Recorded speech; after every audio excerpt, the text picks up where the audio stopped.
Okay, so today we're going to discuss important conclusions regarding what we have studied so far. So you can see that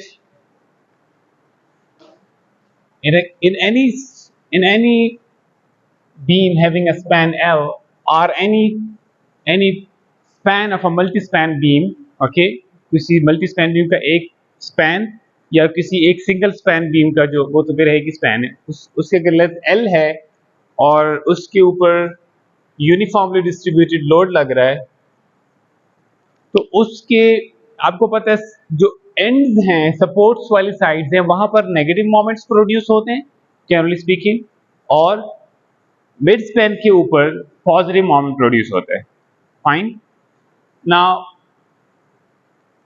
we know one thing that says that the average of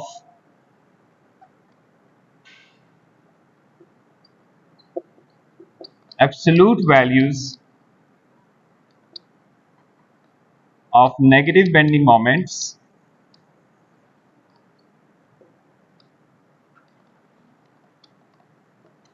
absolute value negative bending moment का क्या मतलब है यहाँ पे अगर late से ये wL2/12 है तो ये मुझे पता है नेगेटिव है लेकिन मैं उसकी एब्सोल्यूट वैल्यू की बात कर रहा हूँ यदि मैं जब ये एवरेज कैलकुलेट करूंगा इसका और इसका तो मैं इन दोनों के एब्सोल्यूट वैल्यूज को लेके इनकी एवरेज निकालूंगा यानी इनके साइन को इग्नोर करते हुए जस्ट जो न्यूमेरिकल वैल्यूज हैं उनकी average plus mid span moment mid span पे पॉजिटिव मोमेंट होगा उसमें एब्सोल्यूट वैल्यू कहने की जरूरत नहीं वो पॉजिटिव ही होगा these two terms will be equal to WL square by 8 so this is a special number for a uniformly distributed for a beam subjected to uniformly distributed load WL square by 8 okay now let's see a few cases.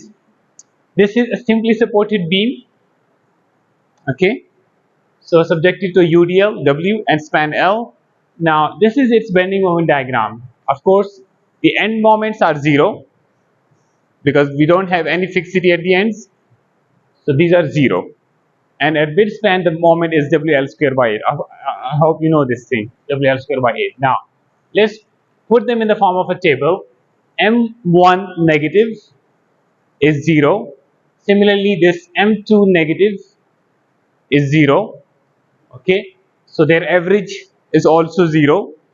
And this midspan moment is WL square by 8. Okay, now if you add up this average negative bending moment, absolute value, and this maximum and the midspan positive moment, you get WL square by 8. In this case, it is 0 plus WL square by 8. Okay, what is the 0? Average of absolute values of the negative bending moments at the ends. Okay, now let's come to this case. These are the two extreme cases you can encounter.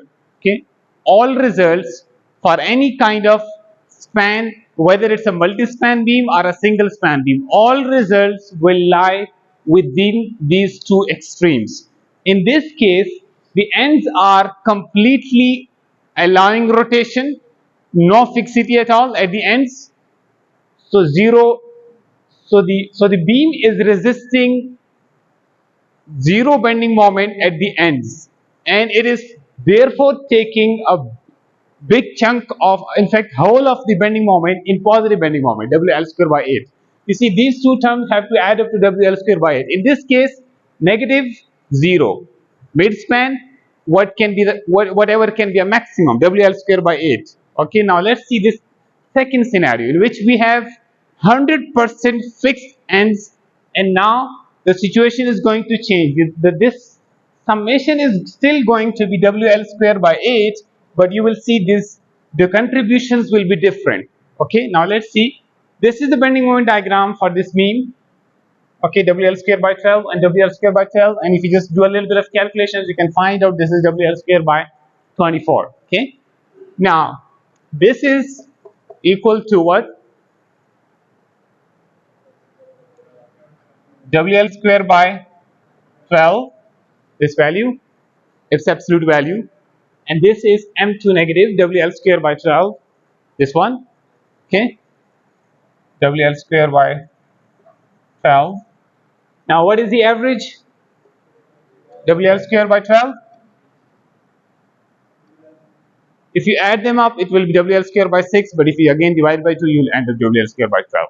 Okay, these are two same numbers, so their average is going to be the same, of course. Now, look at this. This is in negative, average negative bending moment of the two ends. Okay. What about this number? WL square by 24. Now add these two numbers.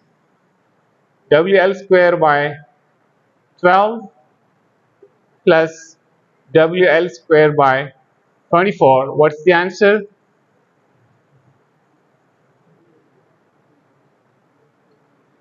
WL square by 8. Okay. So the total bending moment in a beam remains equal to WL square by 8, depending upon the fixity that you provide at the ends. The summations can the individual contribution can vary between these two extremes. Negative bending moment can vary between 0 and WL square by 12. Okay, remember I told you in one of the last lectures, the negative bending moment for both end supported beam cannot exceed WL square by 12. This is the absolute maximum it can get to. Okay, so it can go between 0 and WL square by 12. Well, there are some exceptions. Well, I won't say, sorry, this is not always right. If it is both and same conditions, it will be right, but if it is unsymmetrical support, it can be different. I'll come back to this one and I'll clarify this. So necessarily it cannot be, individual values can vary. Individual value A W L square by 12 से बड़ी हो सकती है, लेकिन इनकी जो average है वो डब्ल्यू एल स्क्वायर बाई 8 से बड़ी नहीं हो सकती. बल्कि एक और बात अब आगे थोड़ी सी और क्लियर हो जाएगी. Let's see. So W L square by 12 plus W L square by 24 equal to W L square by 8. इन दोनों बीम्स में क्या फर्क है? ये बीम नेगेटिव में कुछ रेजिस्ट नहीं करता, free rotations at the ends. सारा का सारा अब इसको पॉजिटिव में रेजिस्ट करना पड़ता है. ये वाला बीम नेगेटिव में ज्यादा रेजिस्ट कर रहा है, तो पॉजिटिव वाला जो इस वक्त डब्ल्यू एल स्क्वायर बाई 8 था पहले, अब वो रिड्यूस होके डब्ल्यू एल स्क्वायर बाई 24 पे आ गया. What does it mean? Adding fixity at the ends of a beam increases the negative bending moment at the supports at the ends and reduces the positive bending moment at midspan. I repeat, adding fixity at the ends increases the negative bending moments at the ends. Okay, if you want to write down, you can write down. Adding fixity at the ends of a beam, adding fixity at the ends of a beam increases, adding fixity at the ends of a beam increases the negative bending moments at the ends, increases the negative bending moments at the ends and decreases the positive bending moment at midspan, and decreases the positive bending moment at midspan. जिस and पे जितनी ज्यादा fixity, उस and पे negative bending moment की value उतनी ज्यादा. ठीक है, तो टोटल हमने W L square by 8 resist करना है. हम नेगेटिव में रेजिस्ट ज्यादा कर लेंगे तो पॉजिटिव में कम रेजिस्ट करना पड़ेगा. नेगेटिव में कम रेजिस्ट करेंगे तो पॉजिटिव में ज्यादा रेजिस्ट करेगा. और ये वेरिएशन कैसे आती है? एंड्स की फिक्सिटी चेंज करने से. एंड्स की फिक्सिटी बढ़ाएंगे, नेगेटिव बेंडिंग मोमेंट्स की वैल्यू ज्यादा होंगी और पॉजिटिव बेंडिंग मोमेंट की वैल्यू कम होगी. और एंड्स पे जितनी आप रिलैक्सेशन देते जाएंगे अगेंस्ट टू रोटेशन, और बीम को रोटेशन की एबिलिटी मिलती जाएगी, उतना एंड्स पे नेगेटिव बेंडिंग मोमेंट कम होता जाएगा और मिड स्पैन पे पॉजिटिव बेंडिंग मोमेंट की वैल्यू बढ़ती जाएगी. नाउ लेट्स जस्ट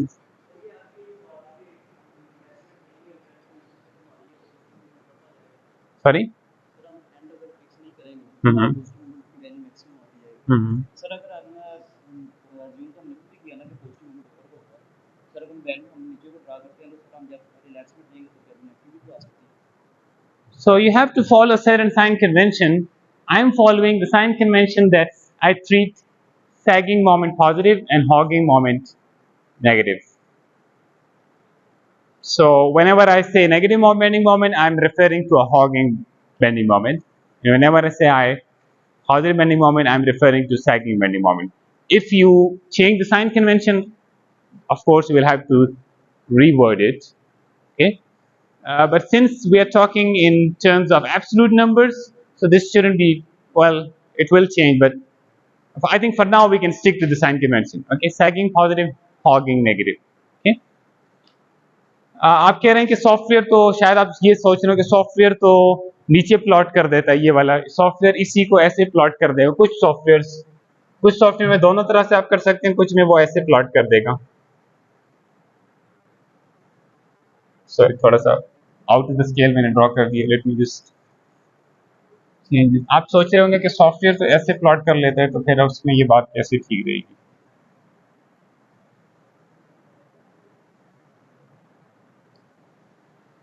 यानी ये डब्ल्यू एल स्क्वायर बाई 24 और ये डब्ल्यू एल स्क्वायर बाई 12। आप शायद ये सोच रहे हो, तो चूंकि मैं एब्सोल्यूट नंबर्स की बात कर रहा हूँ, इसकी भी एब्सोल्यूट नंबर्स एवरेज वही रहेगी, इसकी भी एब्सोल्यूट वैल्यू की बात करेंगे उतनी रहेगी, whether you plot it upward और downward doesn't make a difference. At the end of the day इसको भी हम ये नहीं हम डिनाई कर सकते कि यहाँ सैगिंग हो रही है, बस ये डिपेंड करते हैं आप कहाँ प्लॉट कर रहे हैं, ऊपर प्लॉट कर रहे हैं, नीचे प्लॉट कर रहे हैं। सैगिंग बीम में सैगिंग ही हो रही है, नीचे टेंशन है और ऊपर कंप्रेशन है। इसका फायदा सॉफ्टवेयर में ये हो जाता है कि जब रिइंफोर्स कंक्रीट बीम में हम रिइंफोर्समेंट डालते हैं, तो हम रिइंफोर्समेंट प्राइमरीली वहां डालते हैं जहां पे टेंसाइल स्ट्रेसेस होती हैं। तो यहाँ पर अगर आप एंड्स को देखें, अब I don't know if I need to go into this, but okay we will discuss this some later time. Let's focus on the current topic, otherwise will go away. So इसकी BMT कैसे बनेगी? Third case, आप क्या expect कर रहे हैं? यहां मैंने फिक्सिटी डाली है 100%, यहां मैंने 0% फिक्सिटी रखी है, सिर्फ वर्टिकल रिएक्शन डेवलप हो रहा है, ऐसे ही है। यहाँ जीरो बेंडिंग मोमेंट और यहाँ पे कोई ना कोई बड़ी वैल्यू आप एक्सपेक्ट कर रहे होंगे, ऐसे ही है।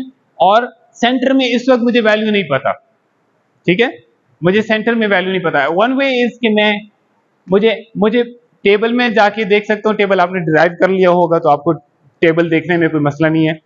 टेबल में आपने देख लिया कि यहाँ पे है डब्ल्यू एल स्क्वायर बाई 8, उसने यहाँ पे लिखा है कि ये है डब्ल्यू एल स्क्वायर बाई 8, ठीक हो गया। अब मुझे नहीं पता कि सेंटर में कितना होगा। एक तरीका वही है जो आपको पहले, जैसे उसने रिएक्शंस भी आपको बताए हुए हैं, ये वाले रिएक्शंस, कि ये रिएक्शंस हैं, दिस वन इज 3/8 WL और ये 5/8 WL। एक तरीका आप ये कर सकते हैं, यहाँ सेक्शन काटें और 3/8 WL into L/2 minus W into L/2 into L/4, जो मैंने यहाँ पे किया हुआ है। यानी आप सेक्शन काटें और कैलकुलेट कर दें तो आपको पता चलेगा WL स्क्वायर बाय 16 आंसर आ जाएगा। मिड स्पैन मोमेंट ये वाला यहाँ पर, ओके। सो यहाँ पर वो WL स्क्वायर बाय 16 की वैल्यू आएगी यहाँ पे इस जगह, मिड स्पैन। दूसरा तरीका मैंने ये यूज कर दिया, look at this sometimes handy. Look, मुझे पता है कि एब्सोल्यूट वैल्यू ऑफ दिस और दिस, इनकी जो एवरेज है वो, और यहां पर जो वैल्यू होगी उसका सम, यानी डब्ल्यू एल स्क्वायर बाई 8 तो मुझे पता है और ये जीरो होना मुझे पता है। तो मैंने कहा W L square by 8 plus 0 divided by 2, ये मैंने क्या कर दिया, एवरेज वैल्यू ले लिए नेगेटिव बेंडिंग मोमेंट्स की एब्सोल्यूट वैल्यूज की, ठीक हो गया। प्लस मुझे नहीं पता कि एंड यहाँ पे कितना है बेंडिंग मोमेंट, एक्स मैंने लिख दिया, which is something I want to find. और मुझे पता है they have to be equal to W L square by 8, क्योंकि टोटल ने डब्ल्यू एल स्क्वायर बाई 8 ही रहने। So what I did is, मैंने उसको x रख लिया and I solve the equation for x and I get WL square by 16. Same answer as you would get if you use the basic method. समझ आ रही है आपको? आपको पता है ना कि दो चीजों का सम WL स्क्वायर बाय 8 बनना है, और एक चीज आपको पता चल गई, तो आपको पता चल गया ना कि ये दूसरी कितनी होगी कि सम WL स्क्वायर बाय 8 बन जाए। ऐसे ही है. ये मैं आपको just one more way of finding this moment बता रहा हूं. If you know the end moments, if you know this one. Okay, otherwise standard method आपको पता है, सेक्शन का डायरेक्शंस भी सारे आपको नोन है once you have done the analysis. तो आप ये भी एक स्टेप और लगा के ये भी फाइंड कर सकते हैं. But anyways, let me show you. This is WL square by 8, okay, and this is 0. Now I have to go this way. I'm not sure if this is all. मैं cut off points पता नहीं सही plot कर रहा हूँ या नहीं. I'm not doing it to the scale, but I hope it is giving you a good idea of what is actually happening. So this is WL square by 8, and this is 0. So this was WL square by 16. Now look at this. We have, in this case, look at the positive bending moment first. No fixity at the ends, maximum positive bending moment, WL square by 8. You add fixity at both ends, you reduce this number by 1/3. Okay, WL square by 8 reduces to WL square by 24. Big reduction, adding 100% fixity at both ends.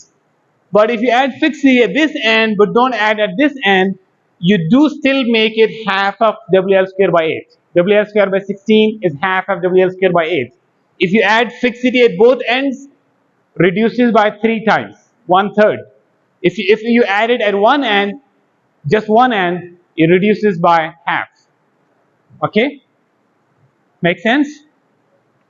So you can apply this. Now, of course, I have mentioned in the beginning, all this discussion is valid only for cases where it is uniformly distributed load and we have supports at supports at both ends.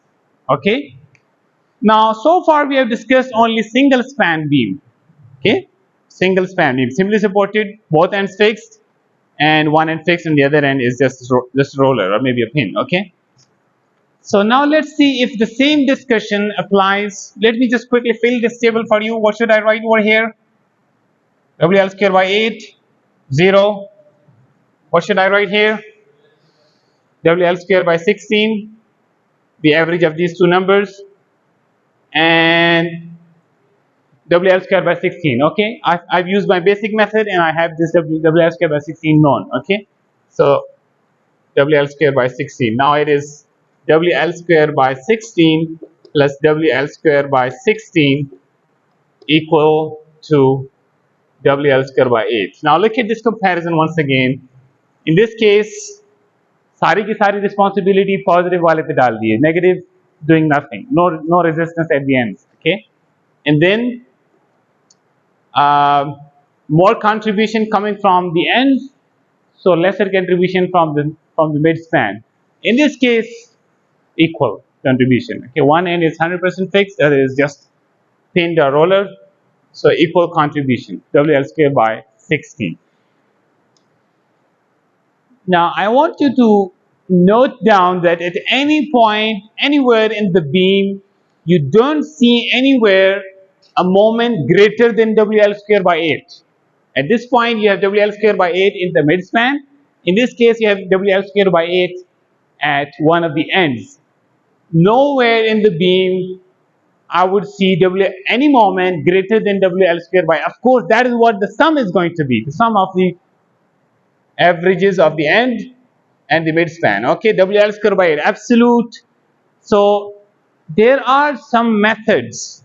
Okay, you will study them in design classes. There are some methods which say, okay, this is the span in a multi-span beam. This is the given span you're talking about. Okay, so we have a total moment of WL square by 8. Okay, I'm telling you how those methods work. They say we have to resist a total bending moment of WL square by 8. Okay, now this WL square by 8 needs to be distributed between the supports and the midspan. Okay, that's what we are doing over here. Distribution between supports and the midspan. Okay, so what they do is they give you a fraction. For instance, just to give you an idea of what I'm talking about, they say the total is WL squared by 8. Okay, this is the total. We need to resist this. Maybe we can resist. Shouldn't say we can resist. Maybe the beam is resisting 0.65 of this in negative, and maybe 0.35 of it in positive. Well, by the way, I'm talking about a typical interior span usually resist bending moments in this fashion, but this just, so there are methods which do not require you to perform exact structural analysis, any exact long calculations. They don't require you to do that. What they do is they tell you, okay, that the total bending moment is WL squared by 8. Okay, now let's distribute this between negative and the negative moment and positive moment. So they will give you a fraction, let's say 0.65, 0.7, point whatever it is. Usually it's bigger number for the negative and a large, relatively smaller number for the positive. But they just give you quick fractions, and you just do the analysis by using those fractions. Okay, just coefficients, just like coefficients. WL squared by 8.